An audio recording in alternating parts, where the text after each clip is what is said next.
Dragon ফলের উপরে যে টনিক নামের ভাইরাসটা ছড়াইছে আসলে এটা আর উঠানোর মতো না, কারণ এখন আপনার ভালো কোনো ফল যদি বাজারে উঠানো হয় তারপরেও ক্রেতারা সন্দেহ করে, কারণ হচ্ছে যে টনিক নামের যে ভাইরাসটা আসলে ছড়াইছে ড্রাগন ফলের উপরে, সেটা আসলে ড্রাগন ফলের চাষিদের মাথায় বাড়ি দেওয়ার মতো একটা বিষয়। যে ফলটা আগে বিক্রি হতো বাজারে 500 থেকে 600 টাকা কেজি, সে ফলটা এখন 200-250 টাকাও বিক্রি করা যায় না।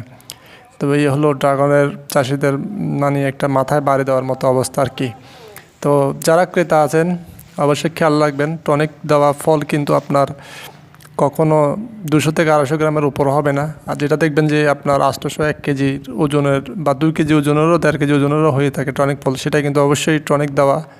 আর টনিকটা ভালো নাকি খারাপ শরীরের জন্য সেটার বিষয়ে আমার কোনো ধারণা নেই, তারপরও টনিক ছাড়া যে ফলটা সেটার ব্যাপারে আমি আপনাদের মাঝে শেয়ার করতেছি। টনিক ছাড়া ফলটা কিন্তু আপনার 200 গ্রামের উপর হবে না। আর 200 গ্রামের উপরে হবে না। আরেকটা বিষয় হচ্ছে যে টনিক ছাড়া ফলটা কিন্তু পুরোটাই লাল হবে এবং ভেতরটাও লাল হবে। তো যারা টনিক দেওয়া ফল বা কিনে দেখছিলেন আর টনিক ছাড়া ফলটা দেখছিলেন, তার ভিতরে অনেক পার্থক্য আছে। তো এটাই হলো অবস্থা। তো এটা হচ্ছে টনিক ছাড়া ফল। সবাই দেখেন এবং বাজার থেকে দেখে শুনে তারপর ক্রয় করেন।